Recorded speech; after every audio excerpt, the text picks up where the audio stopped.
Hello students, आज हम बात करने वाले हैं इकाइनोकॉकस ग्रैन्युलोसस के बारे में।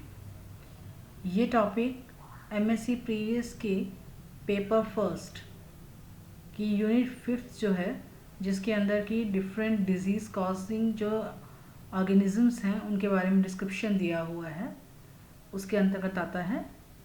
तो ये एक हेलमिन्थीज है। इकाइनोकॉकस ग्रैन्युलोसस इसे हाइड्रेटेड वर्म या हाइपर टेप वर्म या डॉग टेप वर्म के नाम से भी जाना जाता है। और जिस डिज़ीज़ को ये कॉज करता है उस डिज़ीज़ का नाम है हाइड्रेटेड डिजीज़ या फिर इकाइनोकॉकोसिस। चलिए बात करते हैं हम इकाइनोकॉकस ग्रैन्युलोसस के बारे में।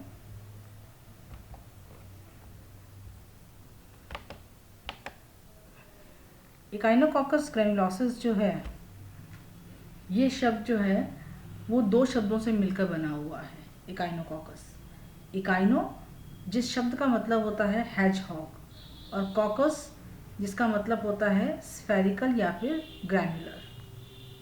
और इसका मतलब क्या हुआ यहाँ पे कि ये कांटेदार ग्रैन्यूल्स जैसा है। तो बेसिकली ये जो है किंगडम एनिमेलिया हम जानते हैं, क्योंकि हम एनिमल स्टडी कर रहे हैं, तो ये किंगडम एनिमेलिया का मेंबर है। फाइलम इसका जो है वो होता है, यानी संघ जो है इसका वो प्लेटीहेल्मिन्थीज है।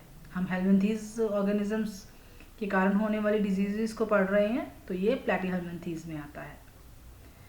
क्लास है इसकी सिस्टोडा, ऑर्डर है इसका साइक्लोफाइलिडी, जीनस इकाइनोकॉकस, और जिस स्पीशीज़ को हम स्टडी करने वाले हैं उस स्पीशीज़ का नाम है ग्रैन्युलोसस। यानी कंप्लीट क्या नाम हुआ इसका, इकाइनोकॉकस ग्रैन्युलोसस। जैसा कि आप देख पा रहे हैं यहाँ लिखा हुआ है कि ये दो ग्रीक शब्दों इकाइनोस और कॉकस से मिलकर बना है। इकाइनोस का मतलब होता है हैजहॉग या फिर स्पाइकी, और कॉकस का मतलब होता है स्फेरिकल, और ग्रैन्युलोसस का मतलब होता है ग्रैन्युलर। तो इसका कॉमन नेम जो है वो टाइनी डॉग वॉफ वर्म भी है। अब इस ऑर्गेनिज्म के बारे में बात करते हैं। ये एक सिस्टोडा पैरासाइट है, यानी सिस्टोडा फैमिली से बिलोंग करता है। इसकी फैमिली है टीनिएडी, और इसी ग्रुप में जो और स्पीशीज़ आती हैं जो कि डिफरेंट डिजीज़ को कॉज करती हैं, वो कौन कौन सी हैं। इकाइनोकॉकस ग्रैन्युलोसस, जिसके बारे में हम डिटेल में पढ़ने वाले हैं अभी। इकाइनोकॉकस मल्टीओक्यूलरिस, इकाइनोकॉकस वोगेली, इकाइनोकॉकस ओलिगैथस और इकाइनोकॉकस शैग्यूकिस।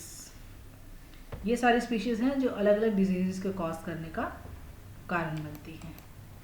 नेक्स्ट बात करते हैं हम इस ऑर्गेनिज्म की स्ट्रक्चर का। स्ट्रक्चर वाइज बात करें तो ये लगभग 2 से 8 मिलीमीटर तक जो है लंबा होता है। यानी इसकी जो टोटल लेंथ होती है वो 2 से लेकर 8 मिलीमीटर तक लंबी हो सकती है। और जो बॉडी है वो बेसिकली जो उसमें है स्कॉलेक्स, और साथ साथ नेक और प्रोग्लोटिड्स जो हैं वो पाए जाते हैं। 3 तरह के प्रोग्लोटिड या 3 प्रोग्लोटिड इसके शरीर में पाए जाते हैं, जैसा कि आप यहाँ देख पा रहे हैं कि ये इसका स्कॉलेक्स है ऊपर वाला, ये इसकी नेक है, और नीचे जो बॉडी है वो है प्रोग्लोटिड की, और 3 प्रोग्लोटिड फिक्स नंबर है। जैसे आप टेपवर्म के बारे में जानते हैं कि उसकी बॉडी के अंदर अनलिमिटेड नंबर ऑफ प्रोग्लोटिड्स जो होते हैं वो प्रेजेंट होते हैं, जो नेक से टेल की तरफ या फिर पोस्टीरियर एंड की तरफ वो मैच्योर होते जाते हैं। लेकिन यहाँ पे अगर हम बात करते हैं मिनी टेपवर्म की या ड्वार्फ टेपवर्म की, तो उसके अंदर नंबर ऑफ प्रोग्लोटिड जो है वो फिक्स्ड है, और वो नंबर क्या है, नंबर 3। तो सबसे ऊपर पाया जाता है स्कॉलेक्स, जिसके अंदर 4 सकर्स प्रेजेंट होते हैं, और 2 सर्कल जो हुक्स की जो रोज होती हैं वो प्रेजेंट होती है। यानी टिपिकल वही स्ट्रक्चर है जो आप नॉर्मल टेपवर्म के अंदर स्ट्रक्चर पढ़ते हो, कि सेंटर में स्कॉल जो हेड है उसमें चारों साइड्स के ऊपर जो है वो स्कॉलेक्स के ऊपर सकर्स लगे होते हैं, और ऊपर जो सेंटर टिप होती है वहाँ पे हुक्स की 2 रोज होती हैं वो प्रेजेंट होती है, जो कि किसी भी जो होस्ट है उसकी बॉडी से अटैच होने में हेल्प करती है। फिर एक छोटी सी नेक प्रेजेंट है जो स्कॉलेक्स को प्रोग्लोटिड से अटैच करती है। 3 तरह की प्रोग्लोटिड इसके अंदर पाए जाते हैं। पहला होता है सबसे पास जो नेक की तरफ होता है, उसे हम बोलते हैं इमेच्योर सेगमेंट या प्रोग्लोटिड। फिर नेक्स्ट आता है मैच्योर प्रोग्लोटिड।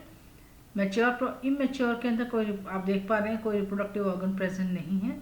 मैच्योर प्रोग्लोटिड के अंदर रिप्रोडक्टिव ऑर्गन्स जो होते हैं प्रेजेंट होते हैं, यानी पूरा रिप्रोडक्टिव सिस्टम जो होता है वो कंप्लीट, वो इस हिस्से के अंदर प्रेजेंट होता है। और सबसे एंड में प्रेजेंट होता है वो होता है ग्रेविड प्रोग्लोटिड, जो कि फर्टिलाइज या मैच्योर एग से भरा हुआ होता है।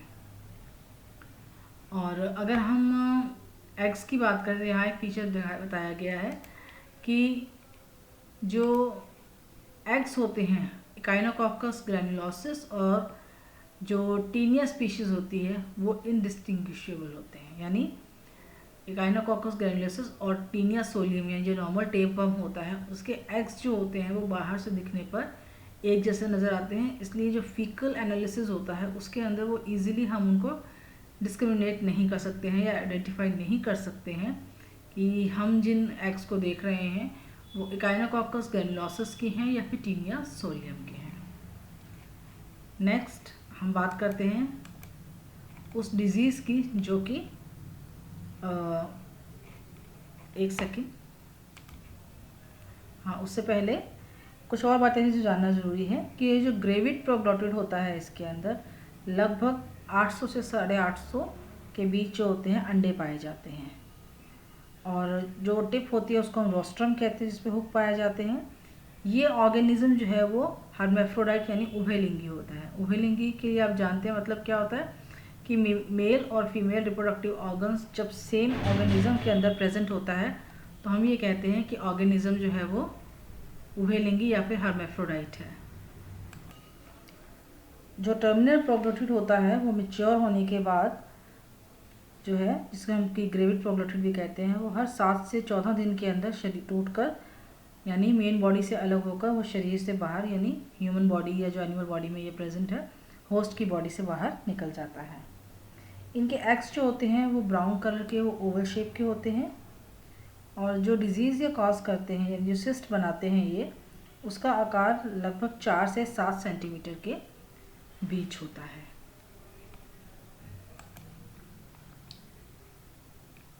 इकाइनोकॉकस ग्रैन्युलोसिस जो है वो पूरी दुनिया में पाया जाता है और उन जगहों पे इसकी संख्या ज़्यादातर पे अधिक पाई जाती है जहाँ पर भेड़ पालन होता है, यानी फॉर्म्स के ऊपर, जहाँ साथ में जो डॉग्स हैं वो भी रखे जाते हैं। नॉर्मली डॉग्स, कैट्स और फॉक्सेस जो होती हैं उनके अंदर इस जीव की वयस्क अवस्था पाई जाती है, जबकि मनुष्य के अंदर लार्ज साइज़ की लार्वल स्टेजेस जो होती हैं वो इसके अंदर मनुष्य में पाई जाती हैं ज़्यादातर।